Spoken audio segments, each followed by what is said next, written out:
Okay, so we've got a few keywords identified. I'm just going to work with 4 for the moment. Don't start getting worried. That you need to have 100 or so. If you can identify a dozen, that's great. If you've just got half a dozen, 4 or 5, no problem whatsoever. We can just work with those to be getting on with for the moment. So before we start, doing anything else, one thing that we just need to understand is why Google, positions us where it does in its listings. And there are 2 things that come into effect here. There's things that you very much have an influence over and that you can control. Those are things on your website. Those are elements that very much within your power to change and to address. And the choice of keywords is obviously one of those things. If you don't do anything, if you don't choose keywords, or if you just leave it as it is, then you're not trying to influence the way that Google views your website. But by following the process that I've just outlined and choosing those keywords, you are doing something. So you're taking control and you're having an effect on it. So these are very much in your control, and these are called on-page optimization techniques. And the main thing that we have here are what we call the meta tags, and that's what we're going to be looking at for this video. The other element is things that you have less control over. I wouldn't say that you're powerless. You aren't. You definitely have an ability to influence them, but they're not under your direct control. And these are called off-page optimization techniques. And there's a handout below that will go into this in a bit more detail. But now we're getting a bit more into the nuts and bolts of why Google puts you where it does in its results.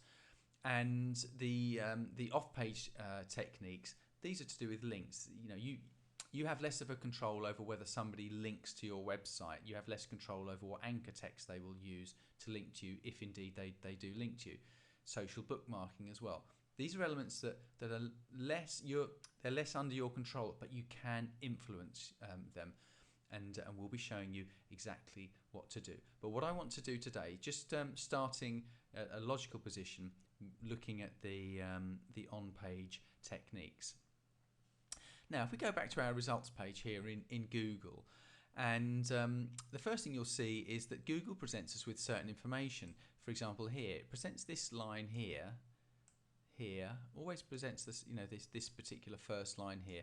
Then some more text underneath, couple of lines, and then underneath it will show the actual URL, the web address of that particular page. Now, it doesn't matter which one you click on. If you go here, for example, you'll see that what's written there on that first line is replicated up here in the browser. So in this case, we have the roof light company, skylight, roof lights, and roof windows. If we go to that one below, do you remember this is the one which I said as a PR sorry, not that one, wrong one, this one here, roof company. It just says roofcompany.co.uk, and again here it's just got it here. If we go down here, roof coating, roof repairs, there it is, roof coating, roof repairs, residential roofing services and contractors, and cleaning and washing. So these people have obviously identified these as being their particular keywords, and so on and so forth. Let's go and have a quick look at Amazon. Here we are, Amazon.com, online shopping for electronics, apparel, computers, books, DVDs, and more. Okay, so this is an important thing to bear in mind. It's very important that Google does pick up on this.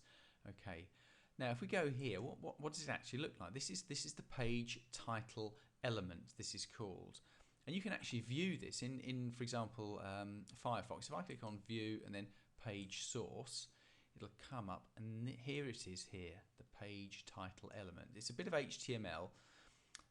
Open these brackets, title, close the brackets, roofcompany.co.uk, and then open the brackets again, / title, and close it.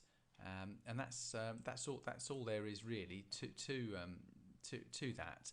So let's have a look and see what, for example, the page title element would look like for Amazon. Well, here it is. It would just look like this: title, online shopping for electronics, apparel, computers, books, DVDs, and more, and then close brackets, title.